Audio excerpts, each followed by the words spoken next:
Welcome to the launch of our new Semaphore Community Event program. Joining us today will be a host of our Semaphore team, experts in the use of the technology, in the development of the tool, and what they're going to be doing going forwards. This is your Semaphore community, and we really want to hear from you. We've got various different mechanisms that we use to engage with you. This is just one of them. So in this forum, you're going to hear product updates and roadmaps. You're going to hear the latest feature releases, industry trends, product demos, customer stories, and expert panels and presentations from our partner community and industry experts. You also have your customer network forum, which is under NDA, where you can share your thoughts in more detail, the product experience, your challenges, the potential solutions to those, analyze industry's trends, networking opportunities, and also feature requests. But if you do have feature requests, then you can use the new ideas portal that's gone live to spark conversations. What do you want to see in the product? What do you want to know more about the product? On here, you'll also hear talks from experts, partner products, services, as well as integration opportunities. So this is how we're going to be running this, and we'd love your feedback. We'd love to hear from you, but this is kind of how we're going to outlay our plans now. So we're going to aim to do one of these quarterly virtual community events. We'll share these recordings widely with you. We'll provide additional materials such as product information, customer success stories, and use cases, and offer a mix of business and technical content. So it's really for everyone that's going to be looking at using Semaphore in their products or developing solutions on top of Semaphore. But, we need your help. We want you to share your stories with us, your challenges, your success. We want to know how long you want these events to last. Is it a quick 30 minutes? Do you want to go for an hour, or do you want to go for as long as the conversation goes on? How often do you want these? We've taken a stab at a quarter, but do you want these more often? What content would you like us to cover in these? And, in that respect, who do you want to hear from? What experts are you talking to that you think might be valuable for the community? And ask your questions, speak to us, not only here, but offline. On here today, we're going to be having our plans for 2024 from the VP of Technology for Progress Semaphore, Matthieu Jonglez. Then we're going to be having a results of the Progress acquisition, where we are with just over a year now from point of acquisition. And so we'll give you the results of that work that's been done there. We're going to give you some highlights of our product roadmap and new product releases, an introduction to Progress's Customer All-Star program, a discussion on how to jumpstart your taxonomy project with our guest speaker, Ross Leyer from Wand, and where we'll be and how you can meet up with us for the rest of the year, not only virtually, but in person as well. If you've got any questions for our panel today, then please feel free to enter them into the chat. We'll try to get through as many questions as we always do on our community events. But if we can't get to your question, we'll make sure to follow up with the correct person to get you that information that you're looking for. Short disclaimer, there's going to be talk of product development and also product roadmaps. This information is, as of now, this could be subject to change, as all of these things are a kind of a movable feast. If you want to read it in more detail, feel free to do so. And without further ado, I will hand you over to MJ. MJ. So thank you, Phil. I'll start with the topic that is on everyone's lips. There's not a call, not a meeting, not a conference where I go where the conversation doesn't start with AI. So I can't avoid it. I'll start with it. And I'll actually start with figures. There are IDC and Gartner figures, so nothing invented here. 80% of enterprises will have used GenAI by 2026. Really impressive figure. 55% of enterprises are today already using GenAI products in pilot. 55% again of enterprises who have already done AI projects and move them into production are taking an AI first approach to new use cases. And very close, last figure, 54% of projects are moving from pilot to production. So the way AI is changing our daily lives in the technology industry, in the way projects are being conducted and experiments are being led, is absolutely noteworthy. It's something that we cannot avoid. It's something that we have to prepare for. And what is really interesting for for our specific domain, for Semaphore users, is that all the feedback from market analysts, from scientists, from researchers, from customers that have already done projects is aligned. And that feedback is that the key to success is rich and well-governed data. Now, if you want results, if you aspire to results in your AI strategy, you need to invest in your information architecture. And it's fantastic news for all of us as practitioners, absolutely.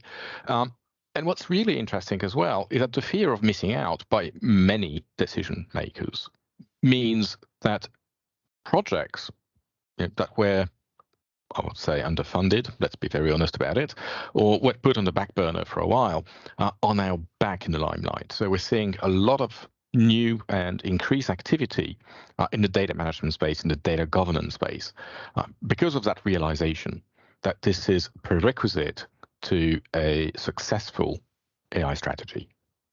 But everything is not necessarily fantastic. I mean, we, especially for those of us who've been around for 10, 15, 20 years, we already went through two AI winters. And if we look at the symptoms, the common signs behind those two events that we lived, what was it? It was promises that were not met because of brittle technology. It was consistent criticism and consistent issues in projects, which meant that we didn't deliver the value that was promised. It was the tiredness of users and the lack of confidence in the results. What happened in that case? Well, it meant that investment stopped, projects stopped as well, and we went for a long period where those projects were almost invisible. Are we there yet? Are we there again? And the answer to that is clearly no, but we've got to be very careful. I mean, as always in the AI conversation around today and in the project that we're seeing, there's a massive part of hype. And there's also a non-negligible portion of projects that we talk about that are not really AI. I mean, it is data and a little bit of data analytics, a little bit of data statistics, I would say, but not necessarily AI per se. And we've got to be very careful about how the AI badge is being branded around. Also, we're seeing a majority of use case with fairly low added value. Things that are low-hanging fruit where we can say we've used AI and so what? I mean, is it delivering a new experience for our users? Is it leveraging our data differently? And that's something that's not always obvious. If you're following some of the leading blogs and newspapers and those sort of things on the topic, things like Towards Data Science, etc., you might have heard the increasing use of two specific terms, infoxication and infobesity. Intoxication from bad data and amount of suffering at the hands of too much data. Those are two trending topics resulting of the amount of automated data, automated generation of data that's being thrown our way. In fact, I was talking to a customer only a few days ago that has set up an editorial team and trained them to realize, to kind of assess when content might have been generated by AI to make sure they knew how to treat it and the value and weight they should give to the information that was actually received. On top of that, we're looking at a shift in legislation, social, and governance environment for a lot of AI projects, especially around the use and the reuse of data. This said, I mean, AI is an absolute game changer. So our objective here today and with the data platform is to give you the tools to navigate that change. How? By giving you the right systems, platform to manage your data, to enrich your data, but also give you the tools to interact with the business side of your organization and inject down the stream that knowledge in your AI system so you can leverage it in the best possible way. The good news for us, from a MarkLogic Semaphore Progress perspective, is that all of the recent studies and experiments have shown that hybrid systems based on multi-phase approaches, starting with a good harmonization of data, the generation of knowledge graph, semantic search, and then AI, are demonstrating the best result. So it's essentially a validation of the approach that we've been promoting for the last few years. In MarkLogic, in Semaphore, jointly together for the last couple of years, and with Progress since. And that brings me to the illustration on this slide. Too many projects out there, too many AI projects, and actually data projects in general, are DIY. Different weird and wonderful plumbing of open source technology, a little bit of homegrown code, maybe some commercial packages in there. And that means that, unfortunately, too many people are spending their time wiring things together instead of thinking about the data quality, about the data enrichment, and ultimately the customer experience, the end user experience, which is really where we want to be. So too many projects start and end on the left side of this picture. It's a form of art, a little bit of Star Wars look and feel to it, but a complete loss of the objective, which is the right-hand side, the user experience, the end user experience. So that brings me to the business imperatives of organizations today. I've just mentioned the end-to-end user experience. It has to be engaging. It has to be easy. A lot of our roadmap capabilities are towards subject matter experts, business users, and the developer experience, but not so much for the developer experience, but for those users that they will end up supporting, giving them the best possible tools. We need systems that are intelligent and in context, bringing the right data to the right person at the right time, in the right context. And that context is critical. If you think about, if we're on the topic of Gen AI, hallucinations typically is a mismatch between the context of the question, the context of the answer. We need to offer our customers cloud scale and always on solutions. That's something that a lot of you on the call today are already familiar with. You've been on Semaphore Cloud for a number of years, and you'll hear later on from Steve all the fantastic development in that area. We need to be, as organization, agile and automated, streamlining all our data processing, all our governance, all our knowledge extraction, so we can maximize its reuse and the flexibility in that reuse to reduce the cost of operations, the cost of new digital initiatives and transformation. And we need, of course, to make sure that all of that is done in a reliable and secure way. So in all of our roadmaps for the Progress Data Platform, you'll see a real accent on security, helping you harden, secure your environment, providing you with more secure software, and of course, everything to do with CVEs and CVSS management, etc. So a lot more communication and a few changes in policies, and that's coming along in next month or so. A lot of customers today, when they approach us, are working in a fairly traditional application-centric approach. And what we mean by that is that when a new digital initiative comes along, it needs a little bit of data from product life management systems, from content management systems, from ERPs, from CRM, to create a unified user experience, to create a new journey for that customer. The challenge is that every single one of those data sources uses a different way of representing data, a different schema, a different taxonomy, a different reference vocabulary, and all of those things, interpretation and harmonization. The typical way of doing this is to actually leave that in the hands of the application developer, who then performs some form of ETL, caches a result in the database, and before you know it, you've got a new information silo with potentially a very one-sided and very biased interpretation of that data. And of course, digital initiatives are never on their own. So by the time you have a few of those systems, and consider the fact that those systems also need to exchange data with each other, you end up with an absolutely complex and hard to maintain ecosystem to manage your data. The promise of Semaphore, the promise of MarkLogic, the promise of the Progress Data Platform is to move to a data-centric approach. One where, for those of you who are Agile and use SAFe, Scaled Agile, as a methodology, you probably are very well aware of the motto shift left. Our objective here is to move the understanding, the management of the knowledge and the data back in the hands of people who understand it. So in Semaphore, we're creating user interfaces for business users.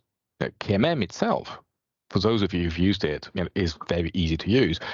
But for subject matter experts or people sitting in line of businesses, we have the knowledge review tool, things that are even simpler, very much oriented at information gathering, review, and capturing the feedback. The objective here is to put back the interpretation of what the data means, how it is structured, and how it should be organized, capturing of vocabularies and ontologies and taxonomies back in the hands of people who own it. Subject matter experts that are part of those system teams, the data analysts that are part of those applications. So not only are we reducing the number of ingestion points for that data, but we're also ensuring that we capture every bias, changes in meaning and terminology as close to the source as we can. And this means that in the data fabric that we've ended up building and knowledge graphs that we've built here in the middle, we can take a unified, unbiased, object-oriented, concept-oriented view of the ecosystem in which we operate. This has some interesting consequences here and implications, because the developer of the new digital initiatives no longer need to understand the myriad of data systems, make some effort to interpret it and keep abreast with any changes and deal with any changes potentially in different ways across those different systems. Instead, they now have access to a unified model that is, I wouldn't call it canonical, because that's not the objective, but sufficiently harmonized to be exploited from a single entry point. And that really changes the speed and the cost of building those new applications. You essentially brought data agility in the picture here. And it's interesting to see in many of our customers who have deployed this pattern, how this fosters some really interesting conversation between what I would call data citizens, which are essentially our application developers that are now focusing on consuming data and finding how the data can support their use case, no longer focusing on the wiring, but focusing on the meaning and the value add they can provide, and the data stewards, which are emerging into those data sources, taking responsibility for interpreting their data and broadcasting them to the world. So in many ways, you could argue this is kind of a mix of data mesh, data fabric, and data hub, and it truly is. If you position it from a data mesh perspective, well, data mesh is all about distributed governance and distributed data management. Here we distributed the governance, but not the data. So it's like data mesh 2.0 with centralized data. You could argue it's data fabric because we've got the graph in the middle, we've got the multimodal database in the middle. And again, that would be a data fabric 2.0 because we're distributing the governance. And of course, this has a big element of data hub being the data transformation that feeds the graph. So what have we achieved here? We've essentially built a 360-degree view of the objects, the concepts that are driving your enterprise. Customers, products, invoices. And to do that, the Progress Data Platform has achieved three things: connect your data sources, create knowledge from the data that they own, and building and exposing new ways of consuming that knowledge. Some of it through our developer experience program, some of it through all the connectors we have to various systems, some of it by enabling you with a new conduit for generative AI systems. One of the topics Phil made sure I needed to cover earlier on was how Progress changed. our product strategy and change that architecture, that vision that we've been pushing and working towards for a number of years. And almost a year to the day from the acquisition, it's been a tremendous journey. The complementarity between the product stack, the cultural fit that we knew about coming into the acquisition has really materialized and given us Progress, MarkLogic, and Semaphore new tools and new capabilities to deliver on the vision of a data platform. Looking at the architecture here, those of you that are long-term Semaphore customers will realize and will recognize semantic analysis and enrichment stack in the middle of this picture. Those of you that are also MarkLogic customers will realize the overall architecture of the Data Hub platform. And those of you who are long-term Progress customers will realize a number of things like business rules management being the Corticon product, the connect and ingest product, which is Data Direct. And what you're seeing here is how the various components, the various products from Progress are dovetailing to create an end-to-end user experience, essentially breaking that concept of DIY picture that we had on the very first slide about generative AI. And the idea is to help you focus on the user experience, on the end-to-end data experience, by making sure that the plumbing is done for you and provide you the best of breed of the different stages of data management and data handling. Why are we doing this? We're doing this with three things in mind. Enabling you to manage your costs, and we clearly saw that with the multiplication of the data connections in the first app-centric view of the enterprise architecture. We are seeing customers where the maintenance of that part of spaghetti is taking some really, really important toll on their operations. So clearly there's a cost effectiveness aspect to this. And we are working with the different products of the stack to make sure that the cost of rolling them out, the cost of managing them is also improving over time with things like better logging, embracing different operating systems and operating platform. But really, the core of the value we want to bring you is novel ways of managing data, interpreting data, modeling data, consuming data that are more semantic in nature, more knowledge graph oriented in nature, focusing on the context and interpretation of both the context in which the data was created and the context in which that data will be consumed. And clearly, that consumption means also helping you on your journey towards generative AI projects, and knowledge graphs, taxonomies, and ontologies have a really big role to play here. And if you've been on the MarkLogic webinar we did about a month ago, you will have heard the other side of the story with vector capabilities being added to the platform, et cetera, but that's not so much the focus here. I mean, I really want to make sure we spend most of this webinar today talking about modeling, classification, and fact extraction, which is really where the knowledge is created from the content. And of course, underpinning all of this is security. A big challenge in many data projects, especially when we start looking at fact extraction, AI, etc., is what is the security profile of the information we've created? And that's a really interesting topic in a world governed by GDPR and similar sort of regulations. So with at heart advanced security models, MarkLogic, Semaphore, and the Progress data platform at large is really well suited to support you in these complex initiatives. Without further ado, over to the interesting part, the actual roadmap for the product. Keith, over to you for Semaphore 5.8. Thank you, Matthieu. I'm going to be talking about the upcoming release of Semaphore 5.8. Those of you who are used to seeing Semaphore from its earlier incarnations are going to be surprised by the change to the branding. Lots of things are very different colors to how they used to be, but most of the buttons are where they always used to be. So although the two products will look very different, is actually only a migration in terms of the move. It's evolution, not revolution. So as with all Semaphore development, we are always moving to maximize the value of your data, accelerate times to insight. So again, these are all built-in Semaphore philosophies.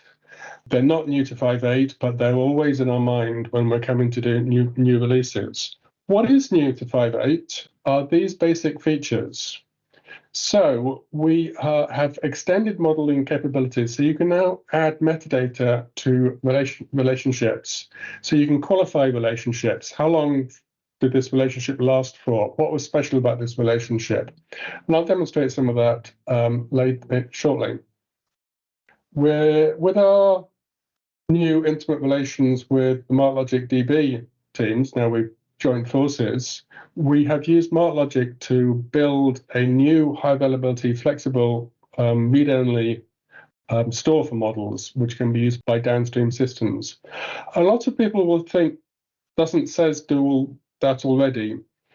SES does do that already, but by giving a refresh to this functionality, we've been able to give a more modern representation of the data, better represents the structure as it is in KMM and gives you a lot more flexibility. And again, I'll demonstrate that later.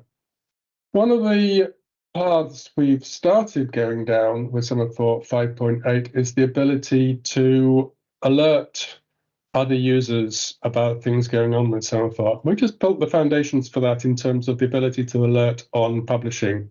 So when a model is published, you can, if you so choose, to be alerted.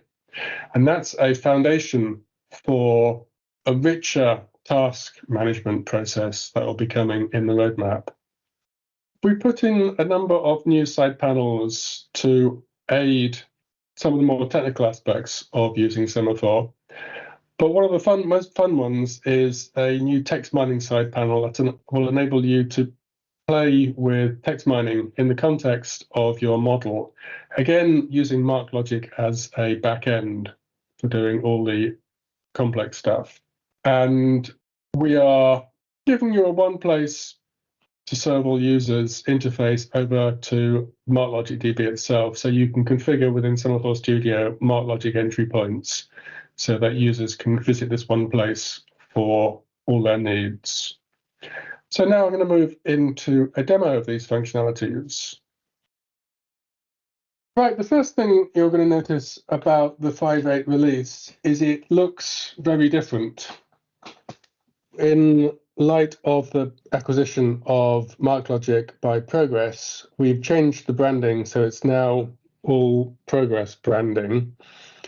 This has changed a lot of color schemes and the like, but all the buttons that you're used to are basically in the same place as they always used to be. There should be no retraining needed to use 5.8 over 5.6. So what's new functionally? This is the alerting feature. In order to make the use of Semaphore across an enterprise more public, we are adding the ability for users to mark that they want to be alerted when things are published, so that if they choose to, a user can select that they want to be alerted when a master is published or when a task is published. This is the start of our moving into a wider range of alerting when users should be told of changes. For instance, in the roadmap, we have the idea of being able to assign tasks to other users and have them notified when this happens. So this is the start of our alerting roadmap journey. This is the metadata on relationships feature. An example of how to and why you should add metadata to relationships. In the English Football League, we have a number of clubs, and the clubs play in leagues. So a good team like Liverpool has been consistent. They've always played in the Premier League as long as the Premier League has existed. So we've got a relationship. Liverpool played in Premier League.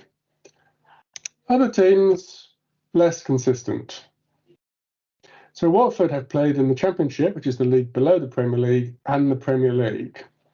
So they've got a relationship, played in Championship, played in Premier League. But that's not as useful as it could be, because clearly they've never played in both leagues at the same time. So what we've got now is the ability to add to the relationship metadata. In this case, I've added in start dates and end dates. So from August 2020 until May 2021, played in the Championship. And on a separate session, they've played in the Championship since May 2022. They're still there, so there's no end date. And for the Premier League, they played in the Premier League from August 2015 until May 2020. We know then they had a season in the Championship, and they went back to the Premier League again from August 21 until May 22. So we've now got the ability to qualify relationships between concepts by date. And just for fun, we can generate that data as a report. So this is the club histories. I haven't done all the histories of all the clubs here, but we can see here that Leeds have moved from the Premier League to the Championship. Looks like they're going to move back. Watford have oscillated, and for the Americans in the audience, we have Wrexham. We have the ability to do shackle within these metadata relationships. So if you want to, within your model, specify data should be present, then I've created shackle examples here.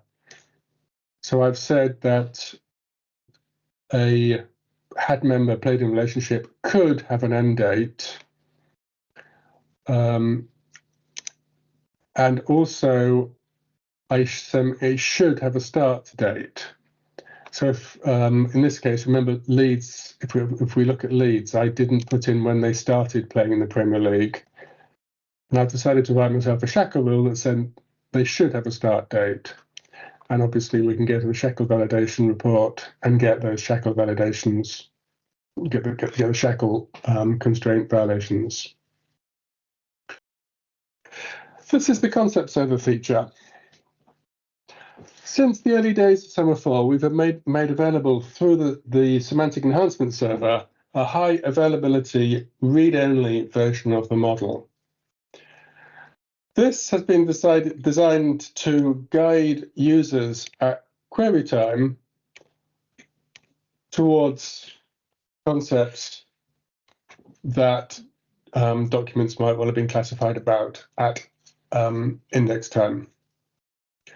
For 5.8, we've combined with our friends in the MarkLogic database team to create a new high availability read-only version of the model that has a lot of functional overlap with the semantic enhancement server. However, this one's based on the MarkLogic database, so we're using all the richness that provides to us. And we've taken the opportunity to refresh the API for the concept server so that the data returned is much more flexible and better represents the structure of the model itself. So if I just show you a few examples of what you can get out. As I say, it's a pure JSON response, so there's a simple application status just to check it's alive and what version you've got installed. You can list the models you've got installed. You can get the model, the concepts out of the model. So in this case, I'm just selecting one concept, saying, give me this one concept. When you do get concepts out of the model, you can filter what you want. So in this case, I've said I only want the pref labels, the URI, and the ID. And that means if I get lots of concepts, the amount of data I have to carry around is much smaller, so things become a lot more lightweight. And in fact, I can even go down to pref labels just in the one language. I have a range of sophisticated filtering I can do at query time. So for instance, if I want all the concepts with a launch date of the 15th of July 1975, there's my query. I can combine filters to have quite a rich interrogation process between the model and the downstream systems. One of the issues where this really scores over the semantic enhancement server is where you're using the concept server as a server for downstream systems. Many downstream systems want to get large chunks of the model out of the read-only version with one call. And so the concept server has been tuned so that data is streamed to the calling application, which means it's got a much lower memory footprint. It's designed from the bottom up to be able to support these large-scale queries, and so will be better able to serve demanding clients at the API level for elsewhere in the enterprise. This is the side panel feature. We've made a few changes to how side panels are handled with the 5.8, which means that it's possible to access a few debug side panels that you won't have seen before, so we can find out which models downstream refer to concepts. The triples involving the concept URI, these are for debugging really. We've also added the ability by config to be able to switch off the lexical resources and translation widgets, because sometimes your server cannot see to the outside world, and so to remove the horrible error message you see, you can now just switch those two off from config. One exciting new widget we've introduced is a text mining side panel. So in the context of our model, I've sent a load of documents to the classification server, which has been configured to write that data to MarkLogic. And that means that I can use that MarkLogic database to interrogate what's going on with classifications.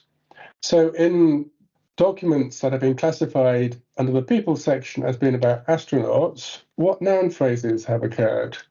This could be useful if I want to drag these in as alternative labels for better evidence gathering. And if you mouse over, you'll get the number of documents in which we have both classified as being about the people astronauts and containing these particular noun phrases that have been extracted. We've also got the ability to look at why things have been classified as about particular things. So the lunar roving vehicle here has been classified on all these documents here, and it came as a slight surprise to me that it was classified using the evidence term Apollo 16. So the evidence Apollo 16 was used to classify a document as being about the lunar roving vehicle. Well, let's have a look at those documents and see if we understand why. So by clicking on there, then we can go into the document analyzer. On that document, we can then look at vehicles, and we can see the lunar roving vehicle has been classified about this evidence, display all evidence, and we can now click through all this evidence and see where in this document we were referred to Apollo 16. And so there we go. Apollo 15 and Apollo 16 were mentioned in this document. So we've now got the ability to go from a document corpus, classify those documents, find out why those over a corpus of documents, particular evidence terms turned up. So that's what Semaphore 5.8 looks like. How are we going to be managing our versions going forward? Well, there's going to be two kinds of Semaphore release in common with the structural course progress. We're going to be generating long-term support solutions, of which Semaphore 5.8 is going to be one, where you can rely on Semaphore 5.8 for its lifetime. We will produce new versions of Semaphore 5.8 to fix bugs and to close vulnerabilities that are found during its lifetime. However, at the same time, in order to enable us to move fast with exciting new stuff while keeping this long-term support solution available, we're going to introduce innovation releases, which are going to come out at a faster pace than long-term support. So where we have new functionality that we want to show off, get feedback, we think will be useful to you, we will produce an innovation release of Semaphore. And these will have a much shorter life cycle. They will hopefully be exciting and have good new functionality. And when we do the next long-term support, the new functionalities added as part of innovation releases will be incorporated into the long-term support, probably modified over their lifetime as we learn from customers what functionalities are useful and what are not. So Semaphore 5.8 is going to be a long-term support solution. So is 5.6. 5.4 and 5.2 we're moving into a sunset phase, and 5.0 and anything older are now considered retired. So we would thoroughly recommend upgrading as soon as possible if you're on anything 5.0 or older. Now I'm going to hand over to Steve Rice, who is in charge of managing the cloud implementations. Thank you very much, Keith. I'm here today to talk a little bit about what we're doing with Semaphore Cloud and what we're moving on towards in the future. In recent months, clients have been asking for more tools to handle large classification jobs in the SharePoint Online framework. So we've been focusing much of our efforts on improving the SharePoint Online offering that we have. So these efforts have improved performance for SharePoint Online users quite dramatically. And it's been an ongoing process to roll those improvements out. And we have a release coming out in February or early March, which will incorporate some further changes to improve these classified list operations in SharePoint Online. This is, again, meant to support some clients that have been asking for this, and it's been an area where we've focused a lot of our efforts. In part of this process is we've also identified that a lot of clients are submitting content to the platform that we really can't do anything with, that is large documents or images or videos or things like this that Semaphore is not really capable of providing a detailed or more accurate classification results. So we've introduced this second bit here about the ability to restrict automatic classification to relevant content. You see I've got a screen image here of the settings. And what this allows us to do is say, well, any large documents, they're going to be irrelevant for classification or not relevant for, we don't care about classification of those content. It's probably something like maybe an installation file or something really massive that's just sitting in your SharePoint installation that's really not, you don't need to be classified. So we can say to SharePoint Online, don't classify this content that has this particular size or greater. You can also say, well, I want to use a file pattern and say, I don't want to classify any MP3 files or zip files, JPEG. You can see some examples here. And then the third option is you can actually say, well, there is some metadata attached to this content that might be useful for classification. So why don't you just send it to classification, but don't send the content, just send the metadata from SharePoint along with the file information to classification server to get some reasonable classification results. So we hope that these options will allow clients to tailor the content that's actually being consumed by the product and also making best use of the resources they've been allocated. If you're sending a whole bunch of documents that are absolutely massive to classification server, your service is going to be busy tied up classifying that content, whereas in reality, that content is irrelevant for classification, so it can be safely ignored.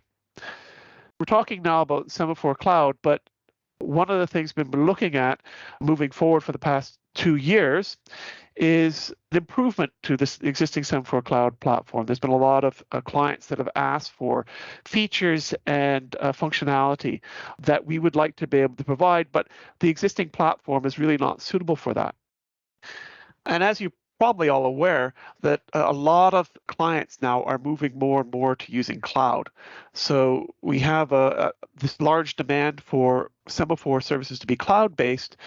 Now, of course, with the introduction of MarkLogic, we have the requirement of MarkLogic Server and other MarkLogic products being available in the cloud as well. So we've realized, well, Semaphore Cloud doesn't currently support those services. So what can we do to support that? And how can we make the platform a bit more scalable, maybe more reliable, performant, isolate tenants a little bit better, that sort of thing. So we've been looking at something we call the Progress Data Cloud. And this is a cloud-based software as a service offering, very much similar to Semaphore Cloud, for managed hosting of feature-rich instances of both Semaphore and MarkLogic services. That's our core remit. But functionally, we have 3 core new elements. So what's new with the Progress Data Cloud? This is the next generation of Semaphore Cloud. You can consider it Semaphore Cloud 2.0. That is the next generation. It moves on from what we currently do and adds some exciting new features. And these are 3 of the broad features that we're adding. The first one I just mentioned, increased isolation of tenant-specific infrastructure. So the tenants already are quite isolated. This further goes a lot to that way. For example, you have your own dedicated URL that you access your entire tenancy with. So you don't go through cloud.smartlogic.com anymore. You go through your own tenant name URL. So it's very isolated in that respect. And actually physically under the hood, it's even more isolated in the back end. We've also improved platform performance and reliability, another thing I've just touched on. This is one of the core reasons why we've decided to go with the architecture that's being implemented for Progress Data Cloud. This will significantly, I think that if you're a user of Semaphore Cloud, you'll notice tremendous improvements here.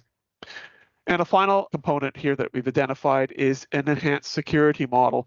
Now, we had a lot of people on the Semaphore Cloud platform saying, well, what about if we want to add a whole bunch of users? Or what about if a user registers, we want them to be automatically assigned certain roles so we don't have to go and manually assign them these roles? Or I want to connect the roles or the permissions assigned to users with our directory service, because the directory service knows that this person is an administrator. Why don't you? So all these sort of tools and enhancements are going into the new product. And so that's part of our enhanced security model. Another interesting part of that is we're also incorporating the ability to actually modify the roles they actually use in the cloud product itself. So you can define your own custom roles that you could, for example, use in your MarkLogic server installation, or you could use in your Semaphore installation to define specific permissions and things like that with those roles. So this is something that we're looking at rolling out sometime in the next year. If you're interested in becoming part of the pilot program, this is something that we're rolling out right now. So you can have a play with this and give us your feedback. We'd be more than welcome to have you. Just please contact us to let us know if you're interested. Thanks very much, Stephen. Thanks for that. Really good to see that new Progress Data platform powered by MarkLogic and Semaphore. Great to see that innovation from the integration that we've got. Up next is Customer All-Stars team, Jennifer and Umaima, who are going to be talking about our program to get involved with various opportunities outside of just the community programs that we run. Jennifer, over to you. Hello, hello. My name is Jennifer Meyer. I'm the Customer Advocacy Manager for Progress, overseeing the Customer All-Stars program.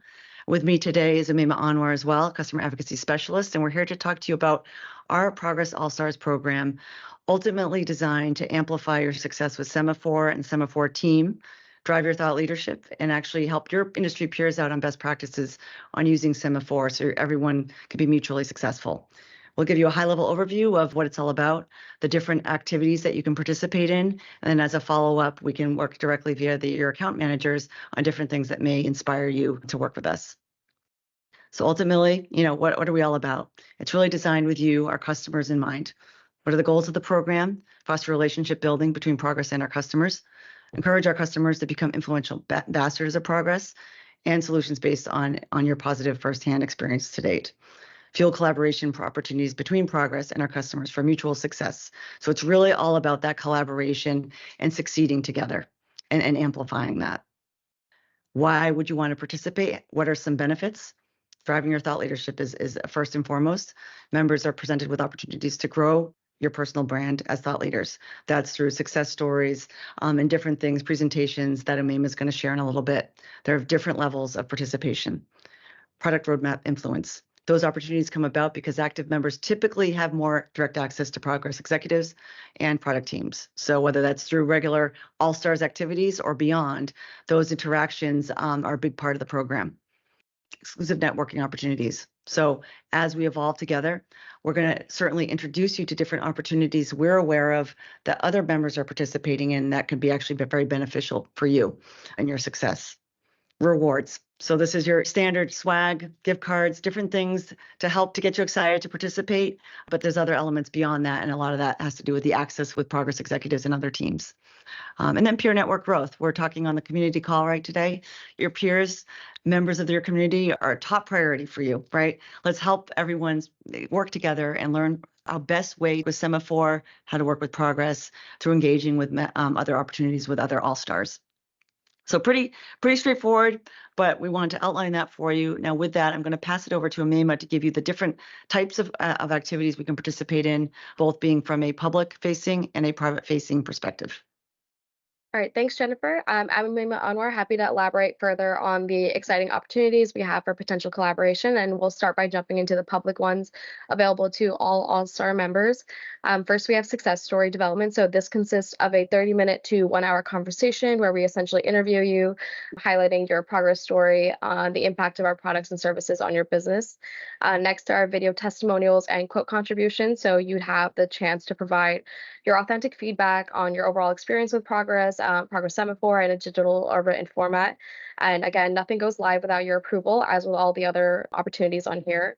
We also welcome members to contribute to our blog where they can kind of share their insights and best practices with a wider audience and serve as that thought leader.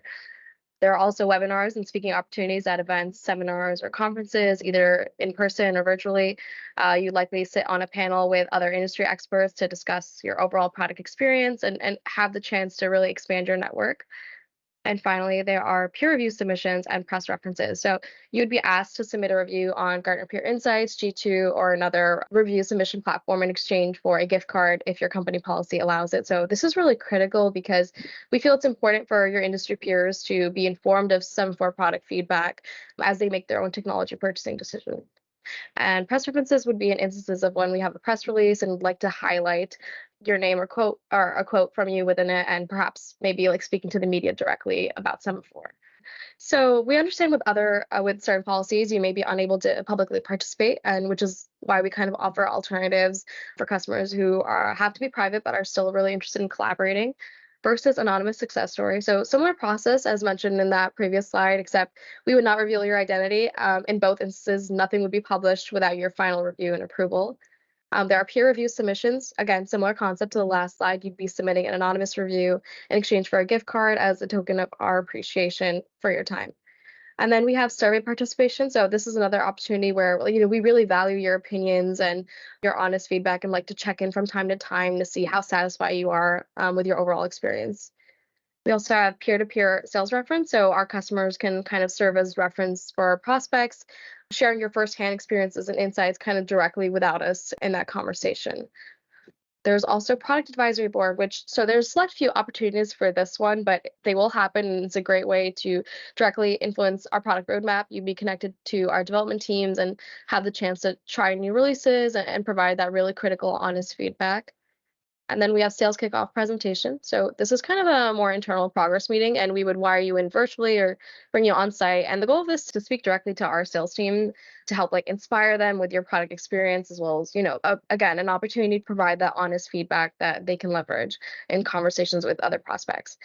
And last but not least, we have our industry analyst reference. So All-Star members would provide their like really valuable insight and perspectives for like various reports, such as the Gartner reports or Forrester. And in this instance, the analyst would speak with you under NDA, and nothing again would be published publicly.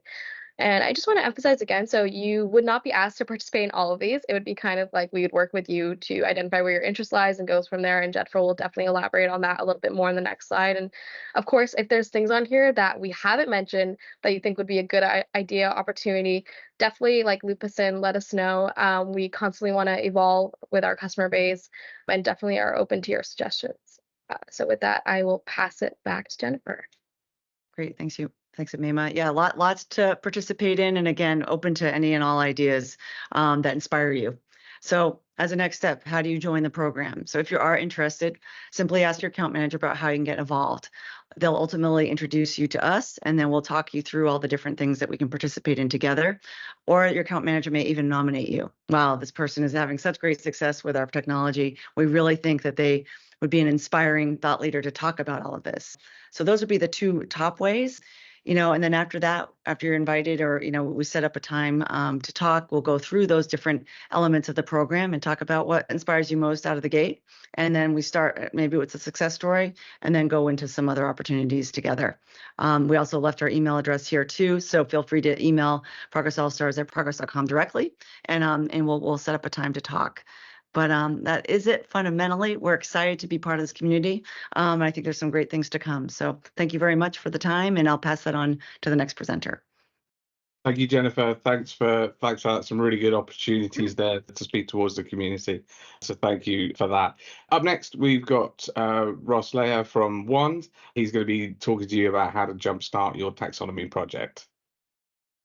Well, good morning, good afternoon, good evening, wherever you are around the world. My name is Ross Leher. I'm the CEO of Wand Taxonomies, and today we're going to do a short demonstration about how you're able to jumpstart your taxonomy project with Semaphore with our Wand pre-built curated taxonomies.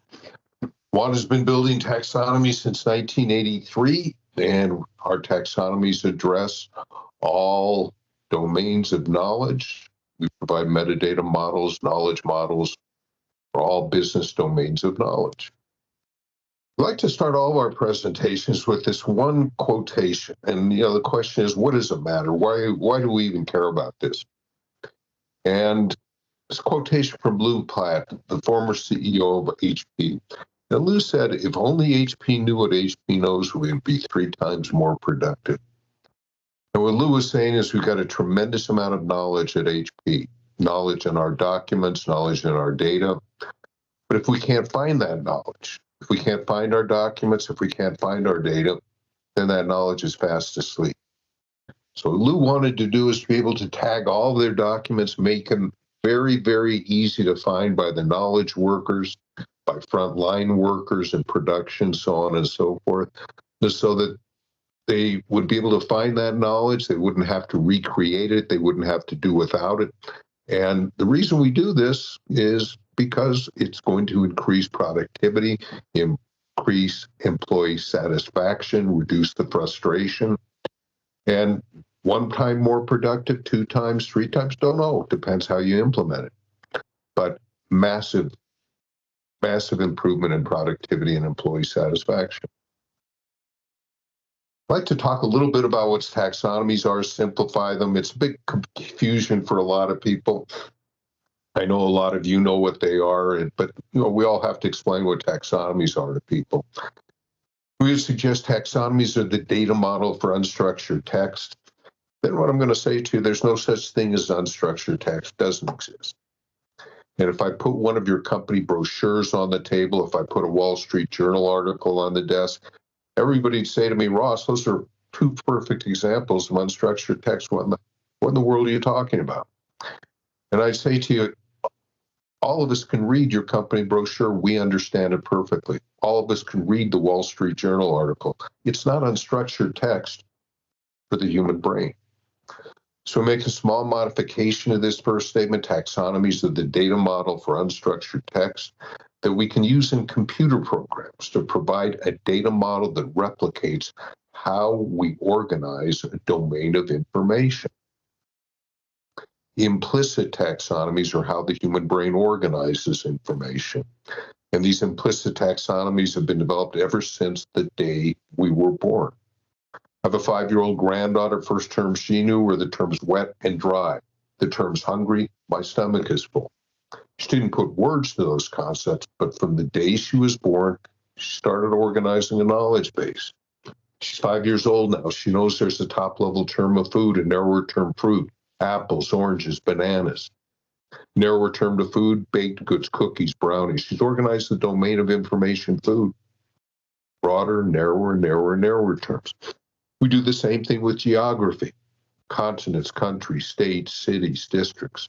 We do the same thing with all the domains of knowledge within the enterprise. The explicit taxonomies that Wanda's developed are simply representations of how the human brain and enterprises organize information. These explicit taxonomies are used with enterprise applications like Semaphore for text-to-knowledge purposes. Taxonomy is very, very simple. We use them every day. It's how the human brain organizes information. And the explicit taxonomies we're going to be looking at, import them directly into Semaphore, and speeds, facilitates, jumpstarts your taxonomy management process. On taxonomies, and if you look on the Semaphore site, this is exactly what Semaphore provides taxonomies for. Search, artificial intelligence, BI analytics, all these different use cases. And, it's, again, how the human brain organizes information. Use them in Semaphore, use them, to provide, great search, AI, so on and so forth. Taxonomies Wanda's developed address all enterprise domains of knowledge, operational areas of the business, and your business activities. So Wanda provides taxonomies for accounting, consulting services, customer service, all of the operational areas of your business. Every business has, these domains of knowledge. And then, of course, Wanda provides taxonomies for 39 different industry verticals. So we're going to look at these.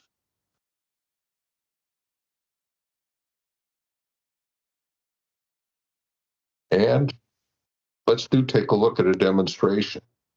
And before we start that, I just wanted to talk about why we work with Semaphore. And there are a lot of metadata management tools out there. Look at all these. And this is an independent software review and rates Semaphore as #1 in the category. #1 in the category. So Semaphore does a magnificent job, a magnificent piece of software. And we're going to take a look at the taxonomies that Wanda can provide that can import directly into Semaphore. This is the Wanda taxonomy library. Each one is an online interface for our clients. Each one of our clients gets a username, a passcode. And what we're able to do is to go to the taxonomy tab and scroll the various taxonomy titles. Because there's so many of them, we've grouped them into industry vertical suites. Aerospace, building and construction, 39 different industry verticals. And we're going to take a look at manufacturing. So these 28 taxonomies are going to address all of the domains of business all of the domains of knowledge within your organization, if you're a manufacturer or any one of the other 39 industry verticals. Manufacturing companies going to have manufacturing documents, engineering documents, logistics documents, manufacturers package things, building and construction, warehouses, assembly lines. We believe we've got the most comprehensive environmental taxonomy in the world. Wholesale documents, domains of knowledge, management, facilities management, fleet management, project management, all the basics, accounting, HR, insurance, legal, IT, procurement, customer service, sales and marketing, workplace health and safety. I'd like to be able to say to a client, WAN taxonomies in conjunction with Semaphore are not going to address just a small slice of your business, but all of the domains of knowledge within your organization. Now, what we're able to do is to click into any one of the taxonomy titles. Manufacturing, manufacturers going to have equipment, machining equipment, so on and so forth. Manufacturers, documents and records, guidelines and regulations, manufacturing, accounting. When we manufacture something, we first design it, get the materials for that. Talking to one of the aerospace companies, and they said to me, Ross, I bet you don't have aluminum alloy. I think it was 2104. And 2014. So what we're able to do is to explore the various taxonomy trees, and you'll see here aluminum alloy 2014, and then the synonyms for that. So the various materials, planning processes. This is consistent with all of our taxonomies. They're all developed, by Masters of Library Information Science, taxonomists, very, very skilled folks, and according to the NISO Z39 Thess standard. So what we're able to do is explore taxonomies, and let's say I want to download all of the manufacturing materials. All the terms, there's 1,358 terms, or maybe I just want to download additive manufacturing materials. Whatever I click on in the number of terms that fall below it, I can click on delivery, but maybe I change my mind. I want to download everything. Full delivery, and I want the delivery to be formatted for Smart Logic. Right now, we're basically supporting the English language. I click on Create Delivery. Takes about, I can go to my delivery page. It took all of 1 second for the formatting to take place. I can then download the file directly to my desktop. We call these foundation taxonomies. They're not perfect. Every client, is going to want to do a little bit of customization, for their particular business. And but these are representative testimonials. Taxonomy saves us a huge amount of time. We're able to deliver value immediately, or without WAN, it would have taken many months for us to deliver a less useful, incomplete solution. Semaphore plus WAN, various domains of knowledge, we're delivering value quickly to our customer and to the business. Foundation models, people are experts in what they do, not experts in taxonomy building. Editing the pre-built taxonomies provides an easy contextual reference.